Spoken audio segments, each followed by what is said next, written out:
नमस्कार मित्रों, मैं गजानन शर्मा संस्कृत ऑनलाइन क्लासेज में आप सभी का स्वागत करता हूं।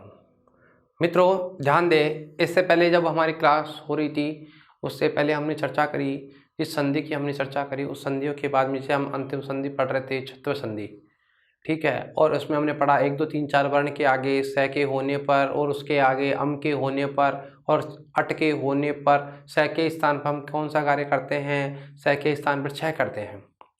अब हम जिस संधि के बारे में पढ़ने वाले हैं उस संधि की बात करें तो उसका नाम है पूर्व सवर्ण संधि। संधि का नाम क्या है? पूर्व सवर्ण संधि।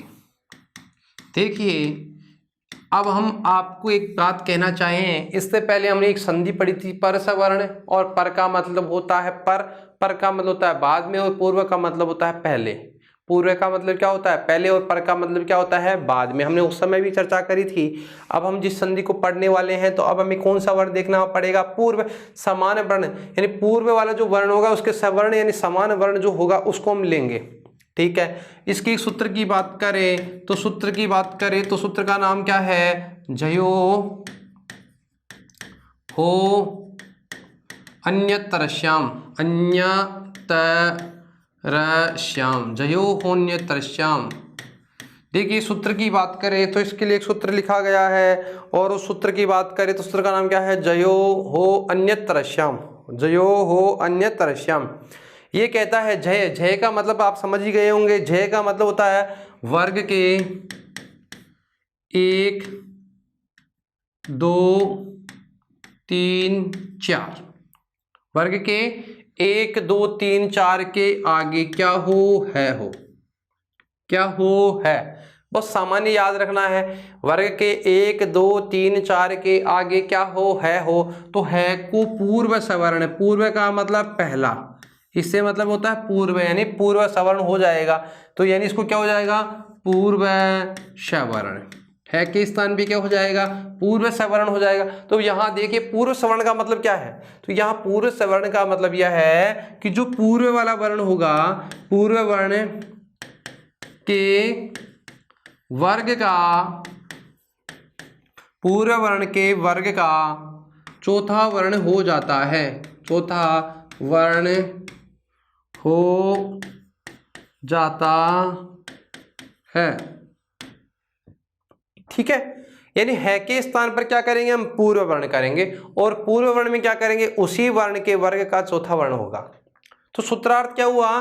कि सूत्र का अर्थ हुआ, इस सूत्र का अर्थ हुआ कि वर्ग के 1 2 3 4, ठीक है, के आगे है के होने पर, किसके होने पर? है के होने पर, है के होने पर है को पूर्व सवर्ण हो जाता है, पूर्व सवर्ण हो जाता है। अर्थात पूर्व वर्ण के वर्ग का चौथा वर्ण हो जाता है। कौन सा वर्ण हो जाता है भाई? चौथा वर्ण हो जाता है, ठीक है। यहां तक आप समझ गए होंगे। मैं एक बार से और रिपीट कर देता हूं। जैसे हमारा क वर्ग आ गया, मान लो क ख ग घ, 1 2 3 4 हो गया ना। इसके बाद में क्या आए? है आए। तो बताओ अब हम क्या करेंगे? इस है के स्थान पर क्या करेंगे? इस है के स्थान पर हम कौन सा लाएंगे? चौथा। देखो, अब मान लो क में कोई सा आ रहा हो और बाद में कौन सा आ रहा है? वो है। तो बताओ कौन सा करेंगे? हम चौथा करेंगे। चौथे का मतलब ये वाला। तो यानी यूं समझिए, है के स्थान पर कौन सा हो रहा है यहाँ पे? तो यहाँ है के स्थान पर हम क्या करेंगे? जैसे है हलंत वाला है या कोई सा भी हो, अपने कोई नहीं, हमें तो यहाँ जाना है के स्थान पर क्या हो जाएगा? घ होगा। तो यूं समझिए, च वर्ग है, च छ ज झ, फिर आगे क्या आ गया? है। जैसे ट ठ ड ढ, बाद में कौन सा है? जैसे त थ द ध है। जैसे प फ ब भ और क्या आ गया है। तो इनका पूर्व स्वर्ण का मतलब पहले वाला वर्ण, तो इस वर्ग का कौन सा हो जाएगा, चौथा। तो यहाँ देखो सब में चौथा कौन सा है, यानी पूर्व स्वर्ण कौन सा होता है, ये वाला होता है, यानी चौथा वर्ण होता है। कौन सा होता है, ये वाला वर्ण होता है। ठीक है, तो यूं समझिए आप लोग तो कि यहाँ अब पूर्व स्वर्ण कौन सा करेंगे, चौथा वर्ण करेंगे। ठीक है, आप समझ गए होंगे। अब यहाँ पर भी हमें अन्य संधियां प्राप्त होगी, क्योंकि जब हम लोग यह कार्य करेंगे तो हमारे सामने जसत्व कार्य भी होगा, क्योंकि 1 2 3 4 के बाद में है होता है तो जसत्व कार्य भी प्राप्त होता है। और यदि हम लोग चौथा करेंगे 1 2 3 4 प्लस तीसरा चौथा और पांचवा, तो भी जसत्व कार्य होता है। दोनों प्राप्त हो रहे हैं तो जो प्राप्त होगा वो कार्य भी साथ के साथ में होगा। ठीक है, हम इनके उदाहरणों की चर्चा करते हैं। जैसे उदाहरण की बात करें, अब हम चलते हैं इनकी ओर, उदाहरण की ओर। जैसे एक शब्द लिखा है तत् प्लस हितम, क्या लिखा है भाई, तद प्लस हितम। देखो 1 2 3 4 के आगे क्या हो, है हो, तो 1 2 3 4 के स्थान पर कौन सा हो जाएगा, चौथा। बताओ क्या बन जाएगा। अब यहां संधि कौन सी हो रही है, पूर्व सवर्ण संधि हो रही है। संधि कौन सी है, पूर्व सवर्णकारी। अब पूर्व सवर्ण करेंगे तो बताओ क्या करेंगे, पूर्व सवर्ण कार्य करेंगे तो द को हम क्या करेंगे, चौथा करेंगे तो त थ द ध, तो क्या बन जाएगा, त ध, ये हो गया ना। आगे क्या है, अरे सॉरी, है के स्थान पे करेंगे ना, तो है के स्थान पे करेंगे तो ये तो ऐसे रहेगा त द के स्थान पे, दो है के स्थान पे इसके वर्ण के वर्ग का चौथा करेंगे, द का कौन सा करेंगे, चौथा करेंगे, तो द का चौथा करेंगे तो क्या बन जाएगा, त द धीतम, तदधीतम, ये हो गया ना, तो तदधीतम हो गया। अब तदधीतम हो गया। अब यहाँ ऐसी स्थिति जब हमारे सामने प्राप्त हुई तो एक संधि है जिसका नाम है जसत्व संधि। ये कहता है 1 2 3 4 के आगे तीसरा चौथा पांचवा, तो ये वाली स्थिति हो रही है ना, तो इसका मैं क्या करता हूँ, तीसरा करता हूँ, इसका क्या करता हूँ, तीसरा करता हूँ। तो बताओ तीसरा करेगा, संधि का नाम कौन सा है, जसत्व।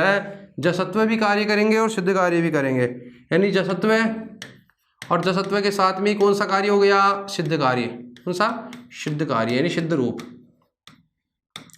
यानी फाइनल जो रूप बनेगा वो क्या बनेगा, बताओ। अगर डायरेक्ट यहां से भी जसत्व तो हो रही है तद्दनितम, तो तद्दनितम ही बनेगा। अब यहां से क्या बनेगा, त द का दे ही रहता ना, तद दितम, तद दितम। आप चाहे तो इसको एक साथ लिख दें, चाहे तो आप इसको ऐसे ही रहने दीजिए। ठीक है, अब हम दूसरे उदाहरण की बात करते हैं। जैसे वाक धन हरि, जैसे अच धन, अच धन हीनम।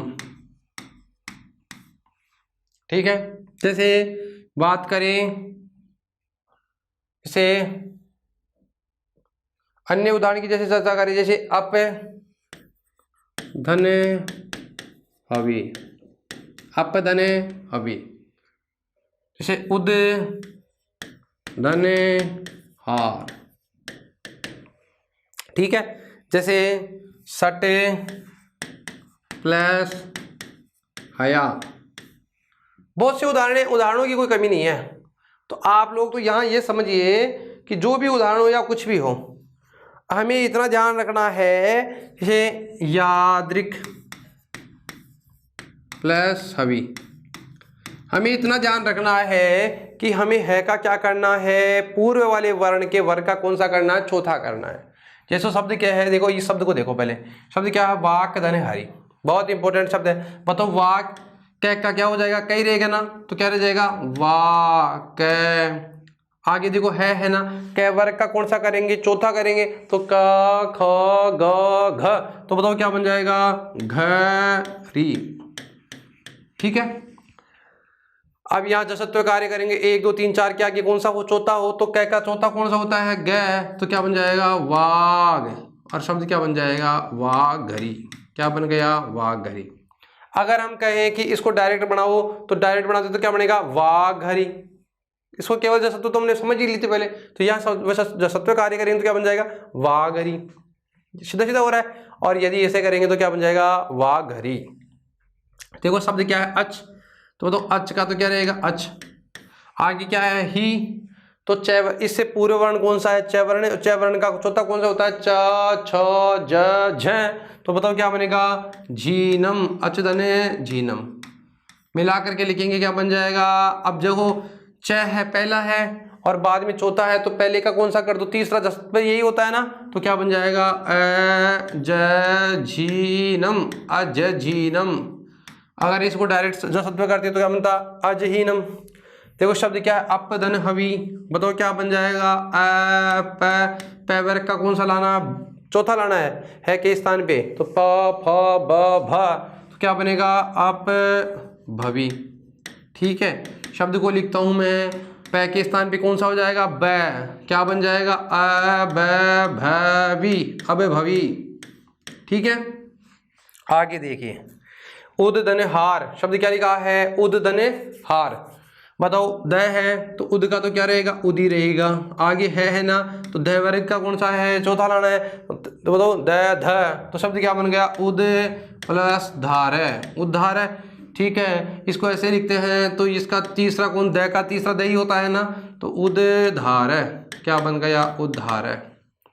बताओ क्या लिखा हुआ है, शट धन हया, शट धन हया, शट तो शट का ट ही रहेगा ना, है का बताओ क्या बनेगा, ट ठ ढ ढ, चौथा करेंगे ना, तो बताओ क्या बनेगा, शट ढया, शट ढया, है के स्थान पे ढ कर दिया, मिला करेंगे, इसको मिलाएंगे, ट का ड हो जाएगा, षड ढया, षड ढया।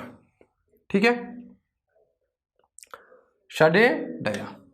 आगे देखिए शब्द कौन सा, यादृक हवि, यादृक हवि। बताओ क्या का क्या करेंगे, क्या का क्या करेंगे, क्या ही रहेगा, तो याद्री क्या का कौन सा होता है, घ घवी, यादृक घवी, है का घ हो गया। ठीक है, आगे देखिए क्या का ग करेंगे, तो क्या बन जाएगा, याद्रिग। ठीक है, और ग का ग हलंत हो गया, यादृक क्या बन गया, यादृक घवी, यादृक घवी। आप समझ गए होंगे यहाँ तक। अब उदाहरण तो जैसे बहुत सारे हैं, जैसे एक और लिखता हूं, उदाहरण की बात करें, जैसे भूभृत, भूभृत, भूभृत, भूभृत हसती, शब्द लिखा है भूभृत हसती। बताओ तय है, बताओ शब्द क्या बनेगा, भू भृत त थ द ध, चौथा होगा ना, तो बताओ क्या बनेगा, भूभृत दसती। और इधर क्या करेंगे, भू भ्री, शब्द क्या बन गया, भू भू भ्री द, हो गया। आगे क्या लिखा हुआ है, धसती। इसी के साथ हमारा ये कार्य पूर्ण होता है। सामान्य बात है, कुछ ज़्यादा सोचने वाली कोई बात ही नहीं है। हमें इतना सा ध्यान रखना है, संधि का नाम क्या है, पूर्व सवर्ण संधि। पूर्व सवर्ण संधि की हम बात करें तो पूर्व सवर्ण जो संधि है वो ये एक सूत्र लिखा गया है, जयो अन्यत्र श्याम। ये कहता है कि 1 2 3 4 वर्ण के आगे है के होने पर है को पूर्व वाले वर्ण के वर्ग का चौथा वर्ण हो जाता है। यानी कै वर्ग का घ होगा, अगर च वर्ग तो झ होगा, ट वर्ग तो ढ होगा, और त वर्ग तो ध होगा, और प वर्ग तो भ होगा। आगे है के होने पर यह कार्य होता है। यदि इसके आगे जब हमें ये कार्य करते हैं तो हमें यहाँ यथा प्राप्त जसत्व कार्य भी प्राप्त होता है, तो हम लोग जसत्व कार्य भी करेंगे और इसी के साथ हमारा सिद्ध रूप बनाएंगे। ठीक है मित्रों, ध्यान दे। अब इसी की बात करें तो इसी का एक सूत्र और है, और इसी में एक सूत्र है नियम नंबर इसी का 2, और सूत्र यह है उदाह उदाह उदाह स्था स्तंभो पूर्वस्य। एक सूत्र है जिसकी बात कर रहे हैं हम, उदाह स्था स्तंभो पूर्वस्य। ये कहता है उदाह स्था स्तंभो पूर्वस्य। देखिए ये सूत्र ये कहता है कि आप लोग क्या करें, अब हम जो कार्य कर रहे हैं, कौन सा कार्य कर रहे हैं, पूर्व सवर्ण का कार्य। तो उद शब्द के आगे केवल आपको याद रखना इतना सा, उद शब्द के आगे क्या हो, या तो स्थ हो, क्या हो, या तो उद शब्द के आगे स्था हो या स्तंभ हो। उद शब्द के आगे क्या हो, या तो स्था हो, या उद शब्द के आगे क्या हो, स्था या स्तंभ, क्या हो, या तो स्था हो या क्या हो, स्तंभ हो। ठीक है, बात करें किसकी, उद शब्द के आगे या तो क्या हो, स्था हो या क्या हो, स्तंभ हो। तो इसको भी पूर्व सवर्ण कार्य होगा। इसको भी क्या करेंगे हम, पूर्व सवर्ण यानी पहले वाले वर्ण के वर्ग का चौथा करेंगे। ऐसा नियम था अब तक तो, लेकिन है के स्थान पे हो रहा था। ये कह रहा है कि उदा स्था स्तंभो पूर्व से कहता है कि उद शब्द के आगे और स्था और स्तंभ के होने पर भी पूर्व कार्य होगा, पूर्व सवर्ण का कार्य होगा।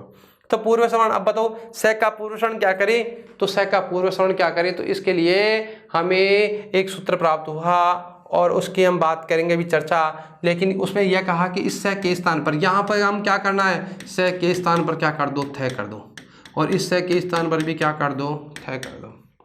तो यह सूत्र ये कहता है कि आप उदा स्तंभ पूर्व से ये कहता है कि उद के आगे स्था और स्तंभ के होने पर आप पूर्व सवर्ण कार्य करें, यानी पूर्व सवर्ण कार्य होगा, स के स्थान पर क्या हो जाएगा, थ हो जाएगा। ठीक है, अब हम बात करें दूसरे सूत्र की। यहाँ फिर एक सूत्र प्राप्त होता है, इसी में एक सूत्र प्राप्त होता है, झरो झरी सवर्णे। वो ये कहता है समान वर्णों के प्राप्त होने पर झर, यानी एक झर के बाद दूसरा झर हो तो एक झर का क्या कर दो, लोप। तो कहने का मतलब ये हो गया, यहाँ पर दो थ प्राप्त हो गए। कितने थ हो गए, दो। तो जो पूर्व वाला है ना, पूर्व थ, पूर्व क्या है, थ का लोप हो जाता है। पूर्व थ का क्या होता है, लोप हो जाता है। समझ गए कि मेरी बात को, यहाँ ध्यान देना। सूत्र ये कहता है, आप तो सूत्र नहीं समझो, आप तो इतना सा समझो कि उद के आगे स्था और स्तंभ के होने पर स के स्थान पर क्या हो जाएगा, थ हो जाएगा। जब दो थ हो जाएंगे, देखो इधर भी थ है इधर थ है, तो थ इस स के स्थान पर थ हो जाएगा।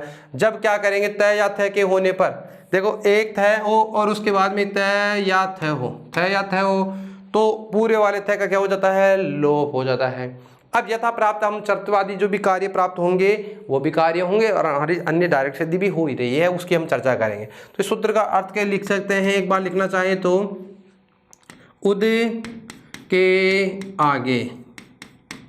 आगे स्था या स्तंभ, उद के आगे स्था या स्तंभ के होने पर पूर्व सवर्ण कार्य होगा, पूर्व सवर्ण कार्य होगा। कौन सा कार्य होगा भाई, पूर्व सवर्ण कार्य होगा। उद के आगे स्था और स्तंभ के होने पर पूर्व सवर्ण कार्य होगा। कौन सा कार्य होगा, पूर्व सवर्ण कार्य होगा। तो पूर्व सवर्ण कार्य करेंगे तो क्या करेंगे, थ के स्थान पर, सॉरी स के स्थान पर थ पूर्व सवर्ण होगा, थ पूर्व सवर्ण होगा, यानी थ रूपी पूर्व सवर्ण होगा। कौन सा होगा, स का पूर्व सवर्ण क्या होता है, थ होगा, यानी स का पूर्व सवर्ण क्या होगा, ये थ होगा। ठीक है, ठीक है। थ के आगे थ या त के होने पर पूर्व थ का लोप हो जाएगा, पूर्व होने पर पूर्व थ का लोप हो जाएगा, और यथा प्राप्त जो तत्वादि कार्य भी होगा। ठीक है, यथा प्राप्त यदि में प्राप्त होते हैं कौन से कार्य, यानी यथा प्राप्त चर्त्व कार्य होता है, चर्त्व कार्य होता है। क्यों, क्योंकि हम लोग जो अब पढ़ रहे हैं 1 2 3 4 के आगे पहला दूसरा पढ़ रहे हैं, तय पढ़ रहे हैं ना, इसलिए वो भी प्राप्त हो रहा है। ठीक है, हम चर्चा करते हैं उदाहरण की।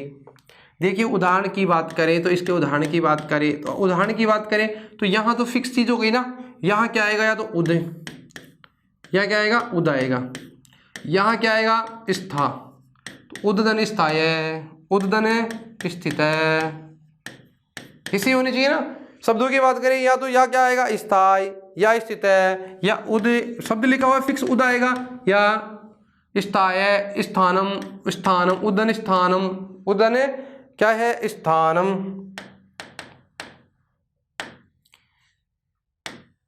देखो उद्दन स्थानम, ये तो हो गए स्थागे। अब जैसे उद्दन स्तंभनम, एक शब्द स्तंभ भी लिखा था ना, स्तंभनम, तो हमें तो इतना सा याद रखना है कि या तो उद क्या को स्थ होगा या स्थित होगा, या स्तंभ स्थित है या स्तंभनम होगा, स्थ या स्था या स्थित है या स्तंभनम। आप तो इतना ध्यान रखिए उद के आगे स्था या स्तंभ हो, बताओ, स्था से स्थाय बनता है, स्था से स्थित बनता है, स्थानम बनता है, और स्तंभ से स्तमनम बनता है। तो हम क्या करेंगे, इस स के स्थान पे क्या करेंगे, थ करेंगे। तो इसका संधि विच्छेद हो गया। अब इसका पूर्व सवर्ण है, तो पूर्व सवर्ण करेंगे, तो पूर्व सवर्ण में क्या होगा भाई, अब देखो इस स का पूर्व सवर्ण क्या होता है, इसका पूर्व सवर्ण होता है, इसका पूर्व सवर्ण क्या होता है, इसका पूर्व सवर्ण होता है थ। तो अब हमारा रूप कैसे बनने लग जाएगा, इस रूप की बात करें तो शब्द कैसा बन गया, उद, ठीक है। स के स्थान पे क्या हो गया, थ, उधर क्या है, था, यह हो गया काम, ऐसे बन गया। इधर क्या बन जाएगा, उद, ठीक है। आगे क्या है, स के स्थान पे क्या हो गया, बताओ क्या हो गया, उदथित, ठीक है। इधर देखिए स के स्थान पे तय कर रहे हैं ना, इधर देखो क्या करेंगे, उदथानम, उत्थानम। इधर देखो क्या बन गया, उद, आगे क्या है भाई, स, तो स के स्थान पे क्या करेंगे, थ, आगे क्या है, त, म, भ, न, म। कार्य कर दिया, यहां तक का कार्य आप लोग कर चुके हैं। अब यहां तक का तो कार्य आपने कर दिया। अब देखो ऐसी स्थिति जब हमारे सामने हो गई, तो अब हम लोग क्या करेंगे, एक हम क्या करेंगे, सिद्ध रूप बनाएंगे। तो सिद्ध रूप बनाएंगे तो उससे पहले हमारे सामने एक संधि प्राप्त हो रही है, जिस संधि की बात करें, और उस संधि का नाम है, उस संधि का नाम क्या है भैया, चत्व संधि। संधि का नाम क्या है, चत्व संधि। एक संधि का नाम क्या है, चत्व, और एक संधि प्राप्त होगी जिसका नाम है चत्व संधि। देखो चत्व कब प्राप्त हो रही है, देखो इन शब्दों में देखो 1 2 3 4 के आगे पहला दूसरा हो, तो पहला दूसरा है क्या, थ भी पहला है, दूसरा है तैथ है, तैथ है, तैथ है और तैथ है, दूसरा है ना। तो चत्व संधि प्राप्त हो रही है। तो चत्व संधि जब हमारी प्राप्त हो रही है, तो अब लोग इसको हम इधर वाले को कौन सा करेंगे, पहला कर देंगे, इधर वाले को कौन सा करेंगे, पहला। तो चत्व जब प्राप्त हो रही है तो पहला हो जाएगा, चत्व कहें इसको या सिद्ध रूप भी कहें।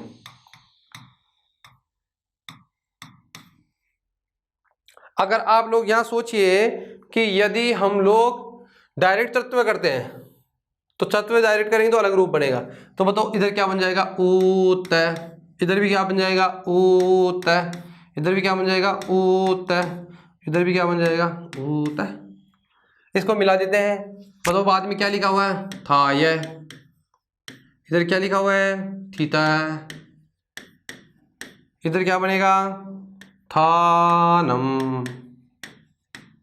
तो रूप प्राप्त हो रहे हैं ना, यानी पूर्व सवर्ण कर दिया हमने। अब यहाँ देखो क्या क्या बन गया, उदथानम, उदथानम, इधर देखो।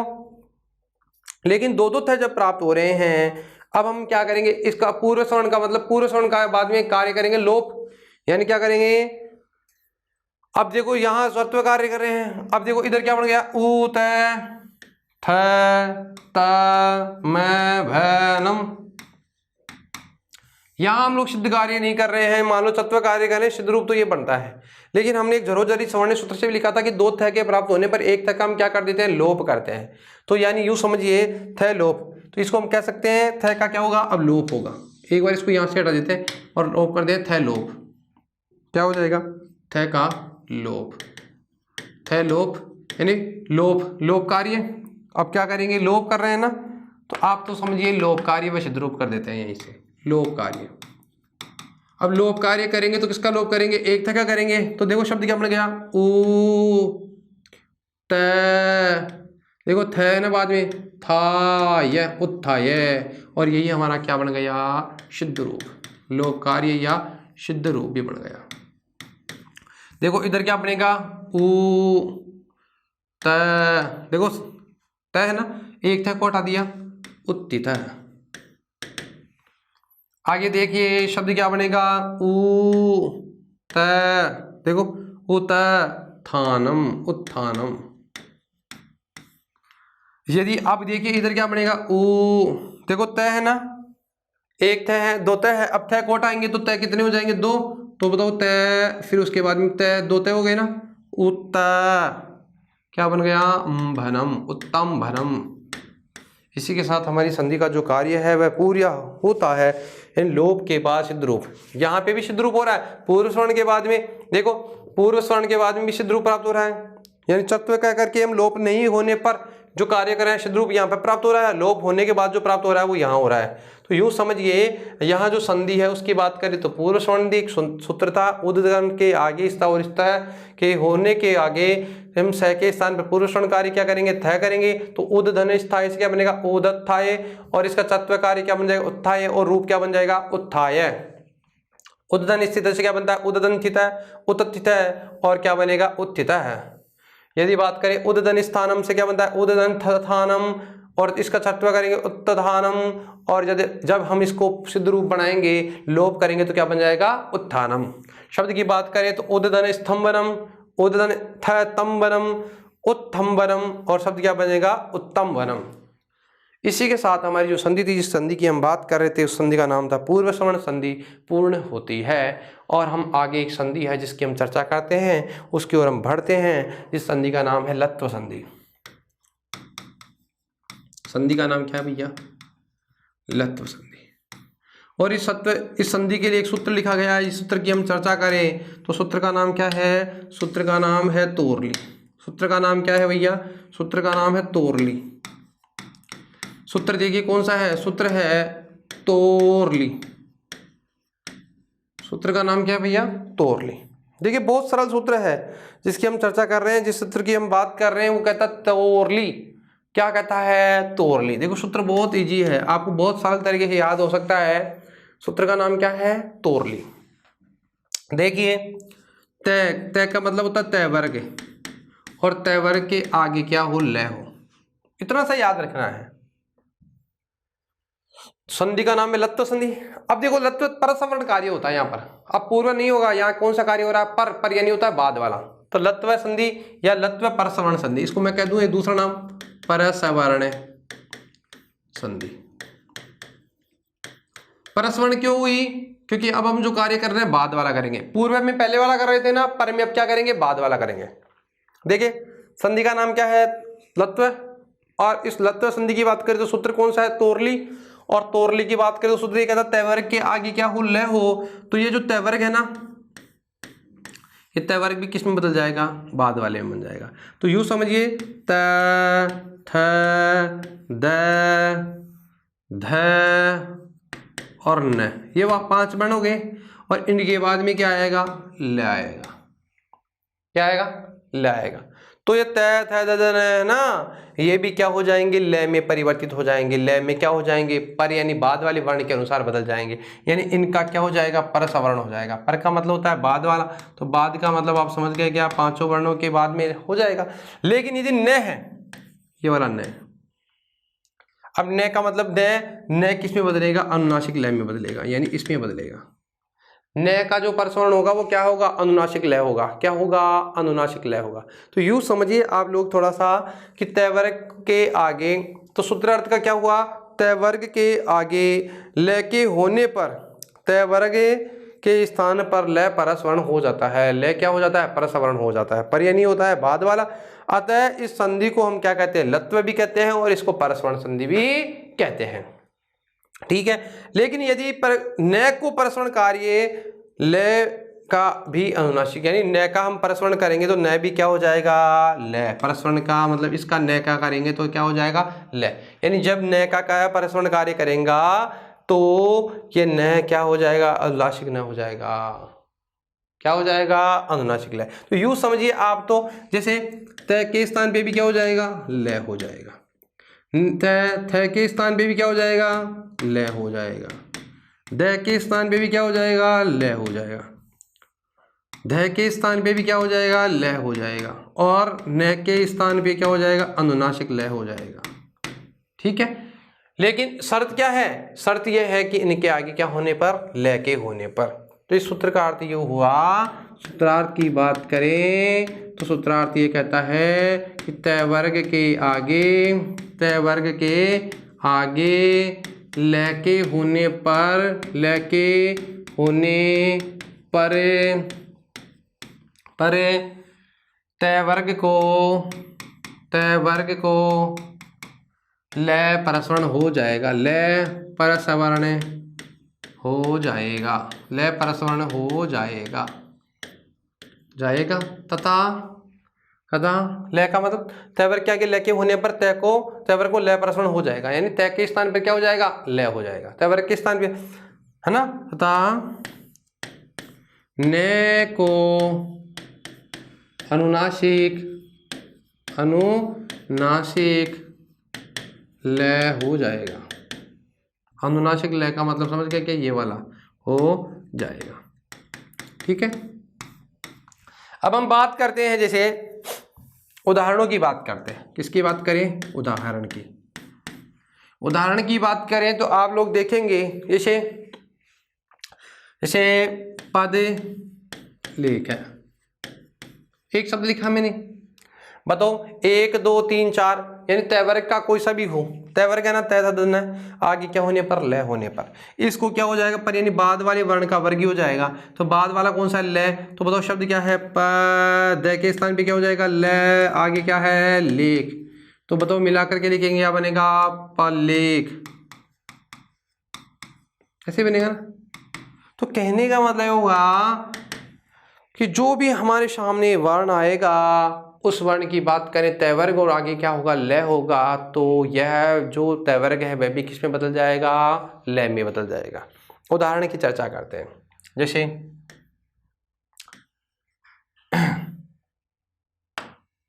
विद्युत धन लेखा। क्या है भाई, विद्युत धन लेखा। जैसे हम बात करें विद्युत धन लेखा या लेखा, जैसे हम बात करें जगत प्लस जगत धन लीयते, जगत धन लीयते, उद प्लस लेख, उद धन लेख से पद धन लव, पद धन लव, तद धन लय, तद धन लीन, तद धन लीन। ठीक है, तद धन लीन, जगत प्लस लीयते, जगत धन लीयते, ये तो हो गया, ये तो हो गया भाई, जगत धन लीयते तो हो गया ना। जैसे महत धन लाभ है, महत धन लाभ है, क्या लिखा भाई, महत धन लाभ है। जैसे विद्वान लिखती, विद्वान लिखती, जैसे हसन लिखती, हसन लिखती। ठीक है, अब हम बात करें इन उदाहरणों की। एक उदाहरण लिखा है विद्युत धन लेखा, मतलब तैवर्ग है ना, इधर तैवर्ग होना चाहिए, आदि क्या होना चाहिए, लय होना चाहिए। तो तैवर्ग किस में परिवर्तित हो जाएगा, परस्वर्ण हो जाएगा, यानी लय में परिवर्तित हो जाएगा। शब्द देखो विद्युत है, तो बताओ विद्युत का क्या बन जाएगा, तय का लय हो जाएगा। शब्द क्या बन जाएगा, विधुलेखा, विदुल लेखा, क्या बन गया, विद्युत धन लेखा से क्या बन गया, विदुल लेखा, कुछ नहीं। आगे देखो जगत लिए थे, तय का क्या हो जाएगा, लय, शब्द क्या बन गया, जगल, आगे मिला करके लिखेंगे क्या बन जाएगा, जगल लिए थे। आगे देखो शब्द क्या है, उद धन लेख, तो द का क्या हो जाएगा, द का क्या हो जाएगा, लय हो जाएगा ना। तो बताओ क्या बन जाएगा, उल्लेख, जगत उल्लेख है। बताओ पद धन लव से क्या बनता है, पल्लव, पद धन लव से क्या बनता है, पल्लव। बताओ इधर क्या, तद धन लय से क्या बनता है, तल्लय, तद धन लय से क्या बनेगा, तल्लय, क्योंकि जो भी तैवर्ग होगा उसका हम क्या करेंगे, लय करेंगे। जैसे तद धन लीन से क्या बनेगा, तल्लीन है, तद धन लीन से क्या बनता है, तल्लीन है। देखो महत धन लाभ से क्या बनेगा, महल लाभ है, महल लाभ है। देखो हम यहाँ देखो न को भी क्या करेंगे, लय करेंगे, लेकिन आपको बताया था कि न को जब लय करेंगे तो न के जैसे ही अनुनासिक लय करेंगे। अब न को अब यहाँ कौन सा लय करेंगे, न का मतलब यहाँ अनुनासिक क्या करेंगे, लय करेंगे। अब आप ये नहीं समझे कि अब यहाँ न का लय तो करेंगे, क्योंकि हमने तैवर को ले किया है, लेकिन न का अनुनासिक ले करेंगे, तो अनुनासिक ले करेंगे तो बताओ क्या बन जाएगा, बी द्वा ले, यही होगा ना। ऐसे अनुनासिक करेंगे और इसका क्या बनेंगे, हसल, ठीक है। आगे का शब्द जोड़ दो, विद्वान लिखती और हसल लिखती, हसल लिखती। देखो यहाँ न का हमने क्या किया, ले किया, यहाँ पे न का क्या करेंगे, ले करेंगे। तो यहाँ आप समझ चुके होंगे कि जो तोरली सूत्र है वो ये कहता है कि तैवर के आगे ले के होने पर तैवर को परस्वर्ण यानी बाद वाला कार्य यानी ले हो जाएगा और न का अनुनासिक ले हो जाएगा। ये हमने पढ़ा है। इसी के साथ हमारी ये छोटी सी जो संधि थी तो वह पूर्ण होती है। और अब हम थोड़ा आगे चलते हैं और व्यंजन संधि की बात करें तो लगभग समापन की ओर है व्यंजन संधि। और इसमें भी एक नियम और पढ़ लेते हैं, अंतिम नियम की ओर चलते हैं। और उस नियम की बात करें तो एक संधि का नाम है तुगागम संधि या तुक आगम संधि। संधि का नाम है तुगागम संधि।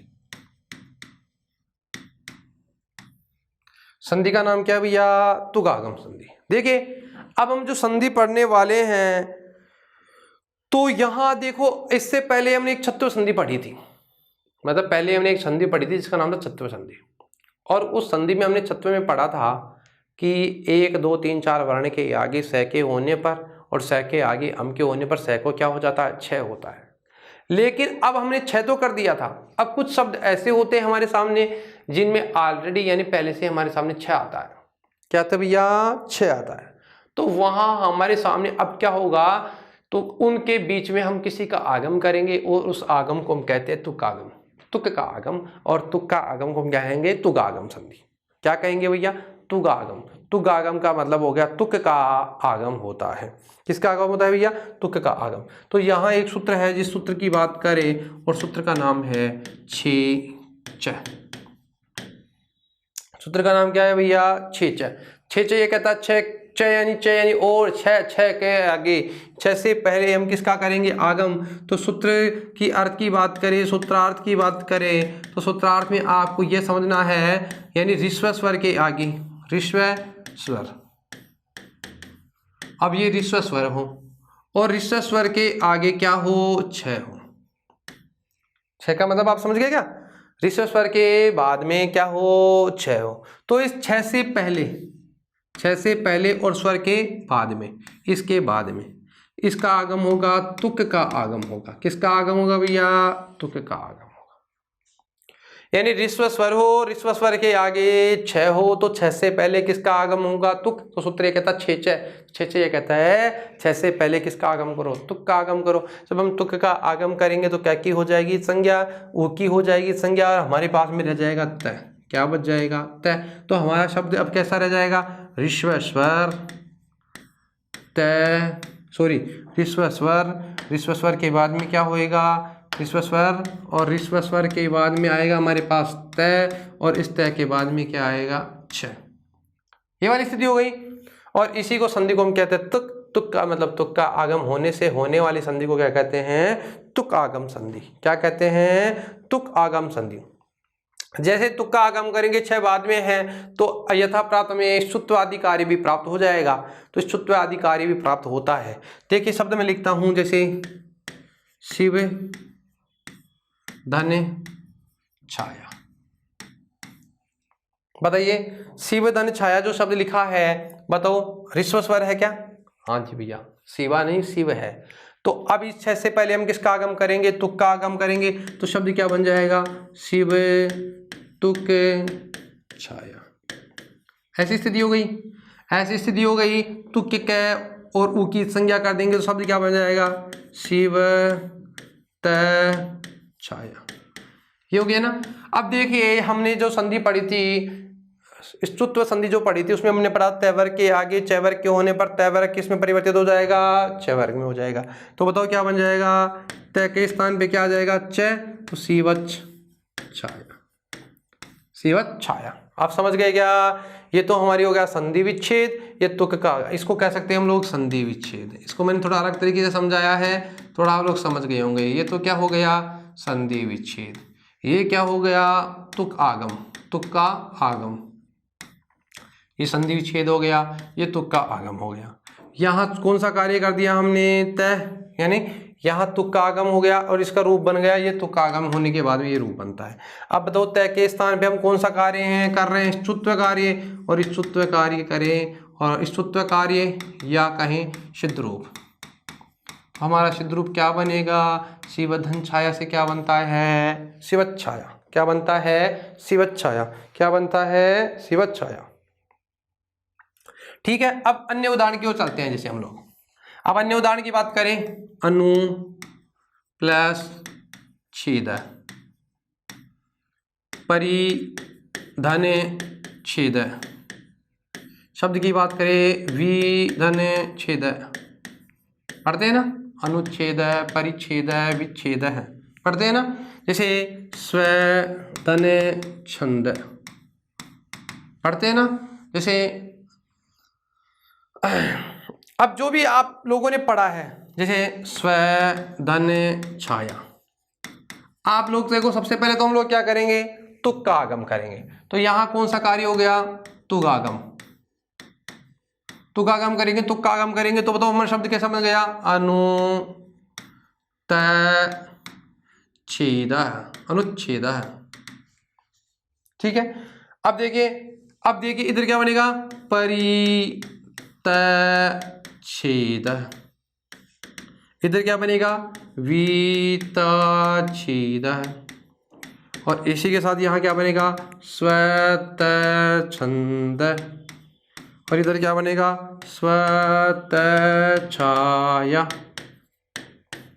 जैसे ही हमारा ये कार्य होगा और हमारे सामने एक कार्य और होगा, और उस कार्य की हम बात करें तो उस कार्य का नाम है स्तुत्व कार्य, यानी कौन सा कार्य हो गया, सतुत्व या सिद्ध रूप।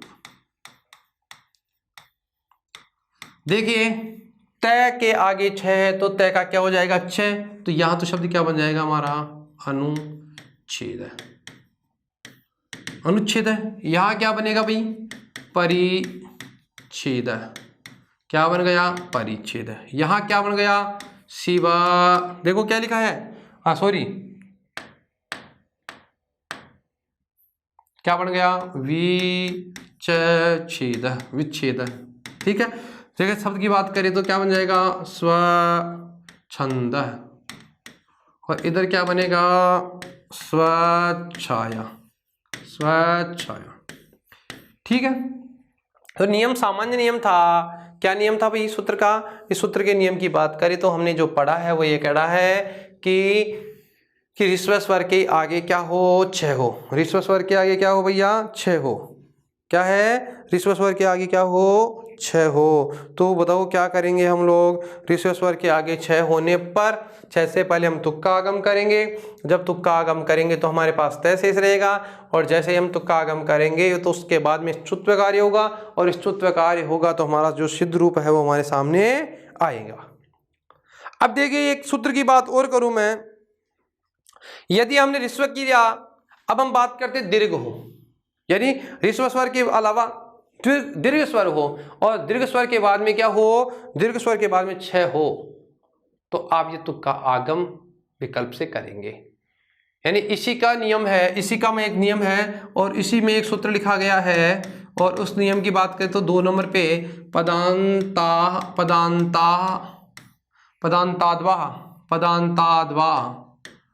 यानी क्या लिखा गया है, पदांताद्वा लिखा गया है कि पदांत के अंत में पदांताद्वा यानी विकल्प से, यानी दीर्घ स्वर के आगे दीर्घ स्वर हो और उसके आगे क्या हो, छह हो, तो तुक का आगम जो होगा ना, तुक का आगम, ये तुक का आगम ये विकल्प से होगा।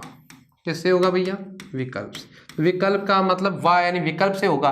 तो यूं समझिए, इसका अर्थ ये हुआ कि दीर्घ स्वर के आगे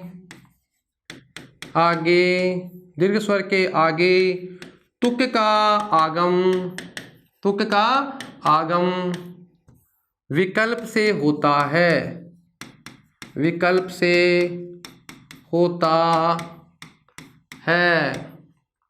ठीक है, विकल्प के अभाव में किसे 6 से पहले तुक का आगम नहीं होगा, तुक का आगम नहीं होगा, तुक का आगम नहीं होगा। किसके पहले भैया? यानी दीर्घ स्वर के आगे तुक का आगम विकल्प से होता है, विकल्प के अभाव में 6 से पहले तुक का आगम नहीं होगा। जैसे बात करें, जैसे हमने उदाहरण पढ़ा था अभी, तो अब मैं उदाहरण लिखता हूं। जैसे एक शब्द लिखा मैंने, लक्ष्मी धन छाया, लक्ष्मी धन छाया। अब बताओ ई की मात्रा दीर्घ की है या ह्रस्व की है? क्योंकि यहां पर हमें जो दिखाई दे रहा है, तो यहां तुक का आगम करेंगे, तो तुक का आगम करेंगे, तो तुक का आगम करेंगे तो शब्द क्या बन जाएगा? हमारा शब्द बनेगा लक्ष्मी त छाया। अब ठीक है, और लक्ष्मी त छाया करेंगे तो जसत्व कार्य करेंगे और स्तुत्व कार्य करेंगे, तो बताओ क्या बन जाएगा? लक्ष्मी छाया। और यदि विकल्प से नहीं करेंगे तो एक रूप और बन जाएगा, वो क्या बन जाएगा? लक्ष्मी छाया। नहीं समझे क्या? तो कहने का मतलब ये हुआ, जो तुक्का का आगम जो होता है वो किससे होता है भैया? विकल्प से होता है। नहीं समझे? तो कहने का मतलब यह लक्ष्मी धन छाया, तो लक्ष्मी छाया, तो लक्ष्मी छाया बनेगा और लक्ष्मी छाया बनेगा। जैसे लक्ष्मी की छाया होती है, जैसे वधु की छवि होती है, वधु छवि। जैसे कुटी छाया, कुटी का मतलब होता है कुटिया, कुटी छाया। ठीक है। अब इसे बात करें तो यहां आप लोग देखेंगे, एक होती है जैसे ठंडी छाया होती है ना, ठंडी छाया, तो मैं लिख देता हूं शीतला छाया। आप इन शब्दों में देख रहे होंगे, बताओ दीर्घ मात्राएं है ना सब में, तो यह दीर्घ मात्रा है, तो यहां पे हम लोग क्या करेंगे? इसमें तुक का आगम करेंगे या नहीं करेंगे? अगर हम करते हैं तो, अगर तुक का आगम करते हैं तो हमारा रूप क्या बन जाएगा? वधु छवि, वधु छवि। और नहीं करेंगे तो विकल्प से रूप क्या बन जाएगा? ऐसे कैसे रहेगा? तो क्या बन जाएगा? वधु छवि। ठीक है ना। जैसे हम बात करें यहां, तो यहां क्या बनेगा? कुटी छाया, और यहां क्या बनेगा? ऐसे कैसे? कुटी छाया। ठीक है। अगर इसकी बात करें तो बताओ क्या बनेगा? शीतला छाया, और इधर क्या बनेगा? शीतला छाया, शीतला छाया, और इधर क्या बनेगा? शीतला छाया। तो कहने का मतलब पदांताद्वा ये कहता है कि यदि दीर्घ स्वर के आगे यदि 6 हो तो तुक का आगम विकल्प से करेंगे, यानी आप चाहें तो विकल्प से तुक का आगम करें, नहीं तो आवश्यकता नहीं है। क्योंकि हमारा जो मूल सूत्र है 6 तो यह कहता है कि ऋस्व स्वर के आगे ही तुक का आगम होता है, इसलिए यहाँ दोनों रूप प्राप्त होंगे, जैसे कुटी छवि और कुटी छवि। जैसे वधु छवि या वधु छवि, जैसे कुटी छाया, कुटी छाया। तो कहने का मतलब ये हुआ कि तुक का आगम विकल्प से होता है। और इसी के साथ हमारी जो संधि है, जिस संधि की बात करें तो तुगागम संधि समाप्त होती है। तुगागम संधि के साथ साथ ही हमारी व्यंजन संधि भी क्या होती है? समाप्त होती है। यानी यूं समझिए, रीड के पाठ्यक्रम के अनुसार तो यहाँ हमारी संधि समाप्त होती है। मित्रों, अब हम बात करें नेक्स्ट क्लास जब होगी हमारी, उस कक्षा में हम विसर्ग संधि के बारे में चर्चा करेंगे। तब तक के लिए धन्यवाद। जय श्री कृष्णा, राधे राधे।